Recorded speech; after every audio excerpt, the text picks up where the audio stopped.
Hi guys, and welcome to the Wargamer and another unboxing video. Now, unless you've been living under a rock for the last few years, you're probably aware of the upsurge in monthly subscription boxes that's come about. Now, if you're unaware of the concept, it's essentially a way of getting kind of a box of items. You don't know what the content is going to be, but they're all going to be themed around a particular product type or a genre. And these range from things like razors to clothes to makeup to food, and probably what everyone is, what you guys are probably most familiar with, which would be Loot Crate, which is that generic nerd-filled box of delights.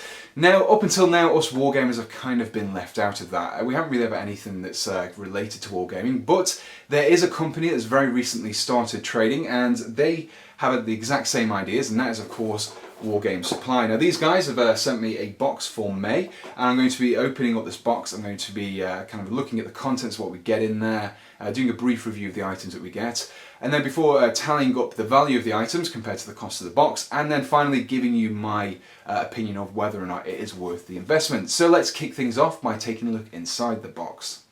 So here we have the crate I'll be looking into as part of this unboxing, and if I just lift up the lid here, we can see the contents. Now, first of all, we have this Inquisitorial iron-on patch, and this is great if you collect Inquisitorial forces. You can iron this onto your carry case if you've got a fabric one and kind of really show your chapter's pride there. Next we have some secret weapon items. We've got these jersey barriers here. You can see they're all damaged, pot marked, and I think we get 1, 2, 3, 4 hole barriers in there, and then it's a kind of broken one that's in 2 parts there as well.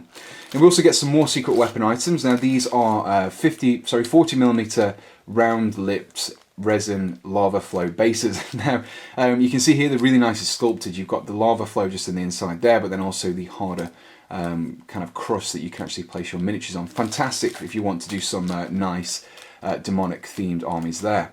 Next we have some Darkhold Goblin miniatures here. Now these are kind of, I think, 10mm or 50mm miniatures, and all metal cast.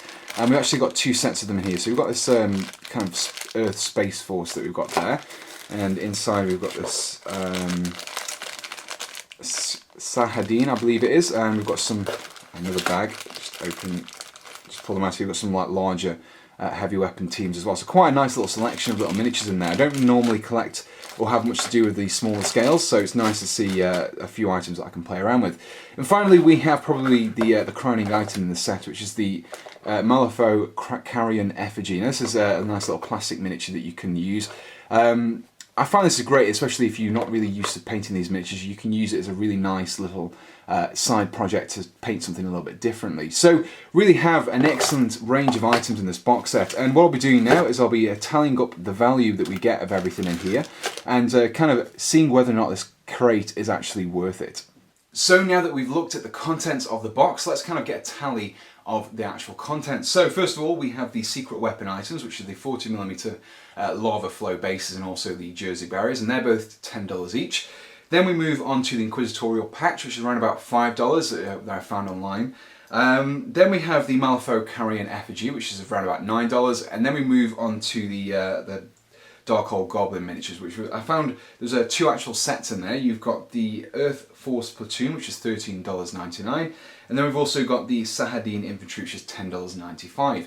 Now when you tally all that up, it gives you a rough total of around $60. Now the box price itself is $27.99 for the standard month-by-month subscription, and that means that the content you're getting in here is actually less than half price, which is excellent really.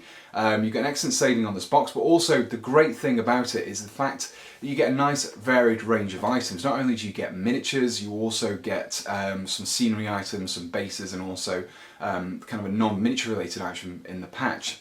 So is the box worth it?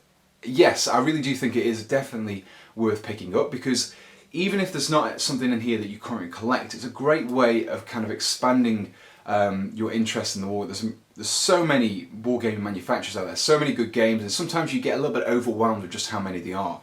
But this game makes kind of a Wargames Supply box, gives you an excellent sampler into them games. You've got some items that you've probably never come across before, such as the Darkhold Goblins. I've never experienced those myself, so it's kind of a nice different kind of pace to go for. I don't really tend to move into the small scale 10mm and 15mm genres either. So what I'll do is I'll pop a link in the description below, which will take you directly to the Wargames Supply website where you can pick up one of these crates for yourself. And I do really highly recommend it. They are excellent crates. So until next time, thanks for watching and goodbye.